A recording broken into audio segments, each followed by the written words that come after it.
کیمیائے سعادت پارٹ 207۔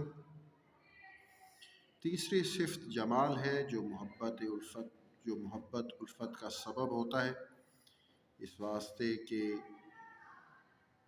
نکاح کے قبل لڑکی کو دیکھ لینا سنت ہے۔ رسول مقبول صلی اللہ علیہ وسلم نے فرمایا، انصار کی عورتوں کی آنکھ میں ایک چیز ہے، دل اس سے نفرت کرتا ہے، جو کوئی ان کے ساتھ نکاح کیا چاہیے پہلے انہیں دیکھ لے۔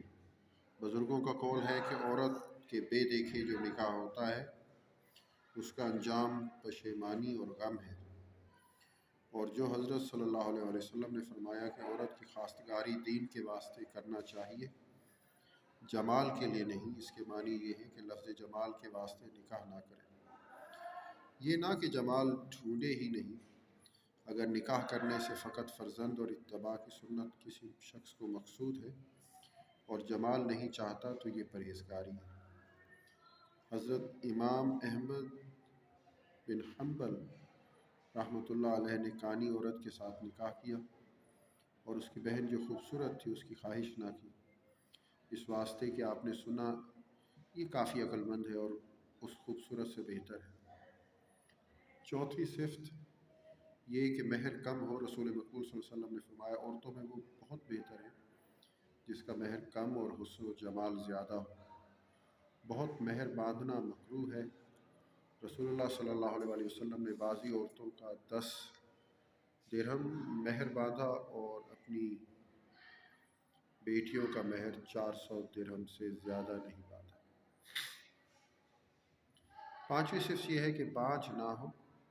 رسول مقبول صلی اللہ علیہ وسلم نے فرمایا، کھجور کی پرانی چٹائی جو گھر کے کونے میں پڑی ہو بانجھ عورت سے بہتر ہے۔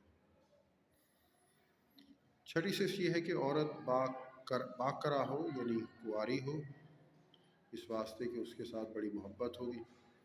جو عورت ایک شوہر کو دیکھ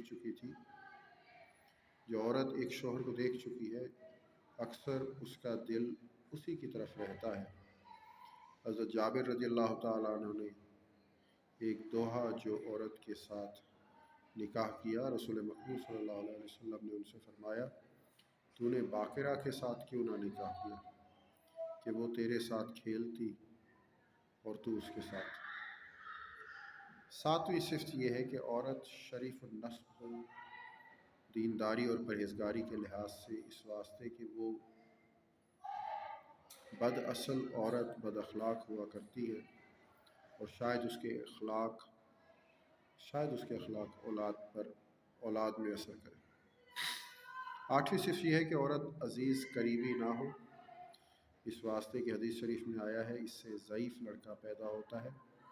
شاید اس کا سبب یہ ہو کہ عزیز عورتوں کے حق میں شہوت بہت کم ہوتی ہے۔ عورتوں کی صفتیں یہ ہیں، اس پر ولی جو اپنی لڑکی کا نکاح کرتا ہے واجب ہے کہ اس کی صلاح و فلاح کا لحاظ رکھے، ایسے شخص کو اختیار کرے جو شائستہ ہو، بدخوزشت رو سے جو روٹی کپڑا نہ دے سکے اس سے حذر کرے۔ مرد اگر عورت کا کفو نہ ہوگا تو نکاح درست